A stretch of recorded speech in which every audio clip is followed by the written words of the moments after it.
Hey there, happy day 1253 of What's After Now. Sharon Horne-Ellstrom here, thinking of silly things and traveling on a shoestring, because those were our topics of challenges today. Our annual challenge, all about you to do one 365-day challenge, to do one thing every day that centers us, is all about taking time every day to do something silly. So today I'm having a sleepover with my granddaughter and my 5-year-old niece, 6-year-old granddaughter, 5-year-old niece. So that's going to be fun. And I guarantee we'll do a whole bunch of silly things. I don't know where or what, but we've got some silly things planned. I know it'll involve a lot of water balloons and probably some silly string and who knows what else. It depends if my nephew decides to tag along with some of the activities or not, which I'm pretty sure that he will. So, traveling, doing something silly was our challenge from our 365-day challenge, to do one thing that centers us every day. Now, how does doing something silly help to center us? I think that whenever we do something out of the ordinary or out of our normal way of being or our comfort zone, it allows us to learn more about ourselves. Whenever we rest or recharge our batteries or look for something new or learn something new or read or investigate or get curious about something, all of that helps us to recharge our batteries, get better in touch with what's important to us, and help us make distinctions in terms of what we like and do not like, what we want and do not want. So that was our annual challenge today. Our Supersize Your Business post, our idiom today was travel on a shoestring, thus the shoelaces, shoestrings. And we shared where it came from and how it came about and what it means. It means, of course, to do something inexpensively or cheaply. Try to travel as cheaply as we possibly can. Talked about I guess I've been on a couple of trips where I really traveled on a shoestring. I think the younger we are, the more we tend to do that, and then as we get older and more established, we don't have to do that anymore. But there were lessons learned, being creative, figuring problems out, problem solving, finding ways to do what we want when we don't have all of the unlimited resources that we wish we had at our fingertips. Of course, we all have access to all the resources we ever need or want or desire to do whatever it is that we want. We just don't know it. And that's part of what traveling on a shoestring helps to teach us, or doing anything, bootstrapping our business, starting a project, getting involved with an organization. And every time we have an idea to do something new, we generally, whenever we have an idea, don't have the resources to immediately implement that idea. But it's the creativity and the challenge and the problem solving involved, looking for solutions to find the resources to create what we want in life, that makes our life worthwhile. At least that's what makes my life worthwhile. So that was a fun idiom. I was looking for something a little different today, since a lot of people actually are traveling today, literally traveling around the country today. 4th of July was yesterday, so today is a holiday for most people, and that means it's probably a travel day for most people. Coming back to their cabins, coming back from their visits with family or celebrations. We've got relatives up, thus the sleepover. So it's fun, but it's just got me thinking about traveling. Like, well, what are some idioms about traveling on a shoestring?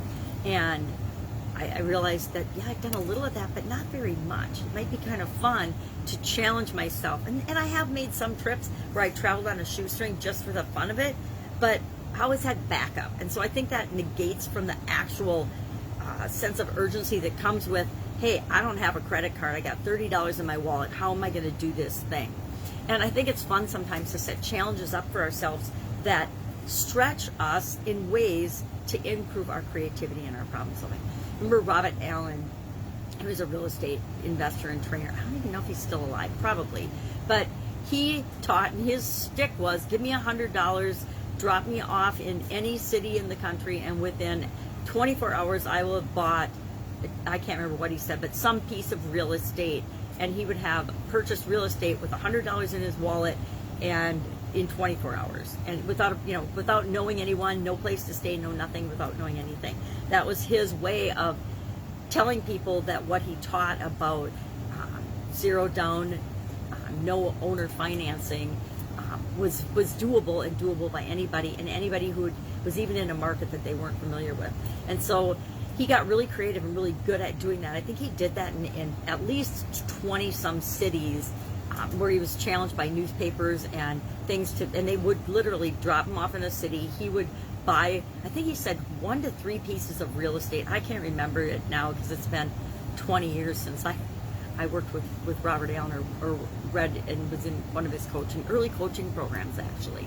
I was in one of his coaching programs, and he always told that story. It's also in his books, but again, read them 20 years ago, and so they're not on the top of my mind, but it reminds me of the importance of knowing what we do so well that we could do it anywhere, anytime, any place. And once we have our own personal confidence and system like that, we become unstoppable and kind of bulletproof, because we know that we can survive no matter what, no matter where, no matter when. I think that's a really great place to be in. All right, that's what I'm working on today. Sleepover tonight, so I'm probably going to secretly go change my shirt and actually record tomorrow's videos right now, since I don't have my granddaughter until later today, just so I've got them done and I don't have to stress out tomorrow about when am I going to do my videos, because I realized that I have fallen into a good positive pattern of I like to create my content first thing in the morning every day.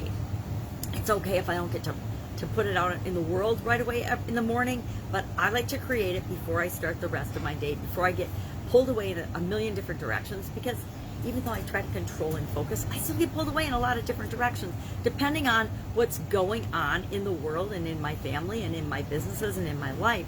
And so for me, creating my content first thing in the morning feels good to me. It feels like I've got one thing done during the day that I can control, that I can make sure gets done and handled. So I think I'm going to actually confess that I'm going to do that right now. So I've got my videos recorded for tomorrow, and I don't have to stress out about how and when am I going to get them recorded, since I won't be home. All right, have an amazing day. I will, of course, be with you tomorrow. I may be with you today for tomorrow, but I'll be with you tomorrow for sure in spirit. If I can help you in any way, ask in the comments below. Otherwise, keep on doing what you're doing. If you need help, ask. If you don't know anyone to ask me, and I might not have the answer, but I guarantee I can hook you up with what to do, what your next step can be, who can help you, etc., or a resource that will help you take that next step, because we never have to have all the steps from A to Z planned out to get us where we want to go. We just have to be willing to take that next step. When we take the next step after that appears. And we don't see 5 or 6 steps. Sometimes we fortunately do, but usually it's one step at a time, and just by taking that step, we know what to do next. And it's kind of like playing leapfrog, I guess, now that I think about it. You just leapfrog 1, 2, 3 until you get to where you want to go. All right, have an awesome day. I'll, of course, be with you tomorrow. Bye.